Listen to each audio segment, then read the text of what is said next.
ზღაპრები წამიკითხე ჰაიდი, მთის ფერად გოგონებზე, თოვლზე და მწვერვალებზე, ქარებზე, აქ ისევ იგივეა ხეები, შენობები, მოგონება, დაკარგულ ჰერბარიუმს დავეძებ, სევდათა კაეშანთა ჩვეული სიძველეა, არ ყოფნის შიში თავს სარმანებებს. სიცოცხლე კი არა სუნთქვაც კი მეძნელება, დამიშრა შეგრძნებების სამელნე,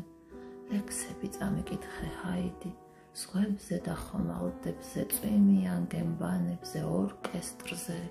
მკვდარ ღმერთებს ჩამქრალი მზეები შეავედრე ჩემს სავესტრიქონებში მომძებნე, მიმღერე იმ ძველი, ნაცადი ერთგულებით გრძელი, სევდიანი ამბავი, მეგობრის, რომელიც უბრალოდ გეგულება, რომელთან მიდიოდი მხარ და მხარ. ზღაპრები წამიკითხე ჰაიდი, იებზე, კესანებზე, ვერ დამდგარ ზაფხულებზე, ზამთრებზე, რთულდება ფერადი დღეების დასისმრება, უფიქრო ღამეები დამჩემდა, ვერც წერა მამიტანა, დუმილში დავივანე, დუმილი გულგრილობის ემბლემა, მიმღერე ჰაიდი, სიჩუმე დამიამე თორემ, უხმაუროდ ვერდები.